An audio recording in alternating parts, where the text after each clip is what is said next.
Oppenheimer is Christopher Nolan's 13th film, and it's about the father of the atomic bomb, J. Robert Oppenheimer. Now, if you're anything like me, you're probably wondering why half of the film was in black and white and the other half of the film was in color.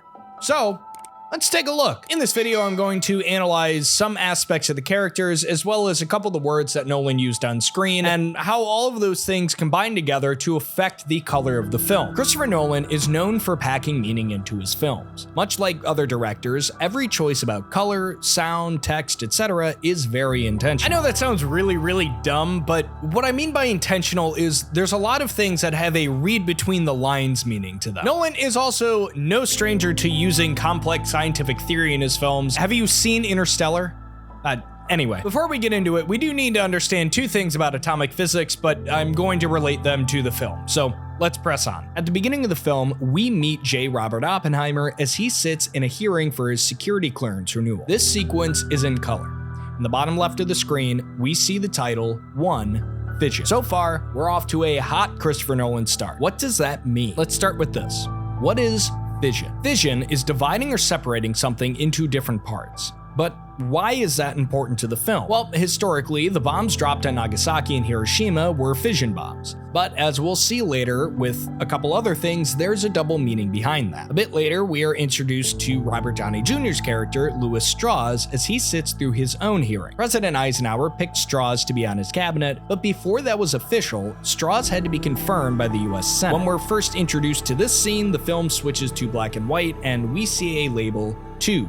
Fusion. Once again, we're left by Nolan to scratch our heads and wonder, what does that mean? Well, fusion is the process of forming two or more things to make one thing. The best example of a fusion reaction is our sun. Hydrogen atoms fuse together under immense pressure, creating insane amounts of energy, enough to keep us alive and this rock that we call Earth spinning. Once again, this has a double meaning, but how? Now, before we move on, let's just establish this. Oppenheimer's timeline is in color, and Strauss' timeline is in black and white, but we still don't understand why. It all boils down to the feud between Strauss and Oppenheimer. It takes a bit, but we eventually learn that Strauss didn't like Oppenheimer after the war. Why?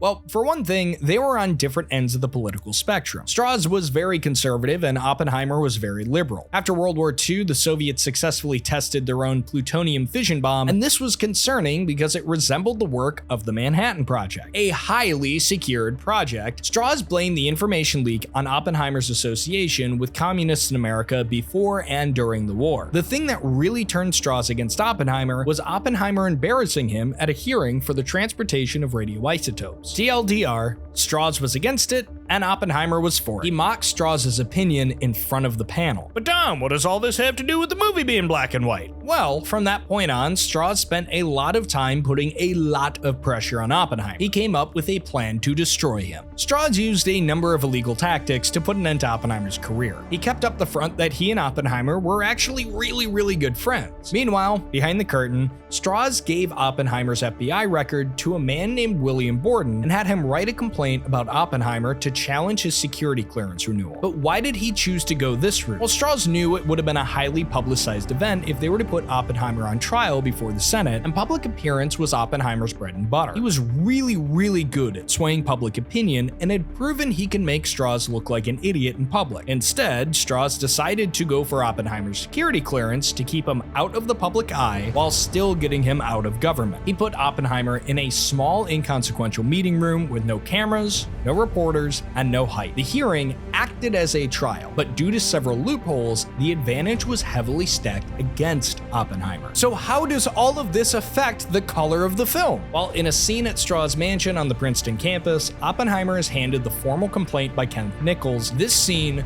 plays twice, once in black and white, and once again in color.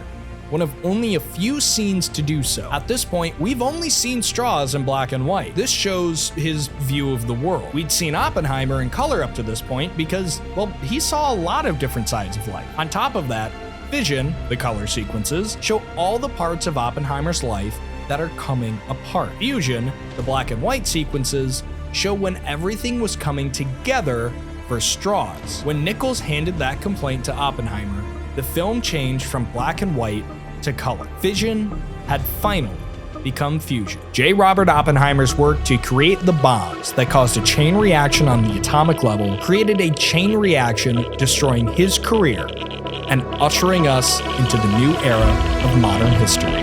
Now I am become death.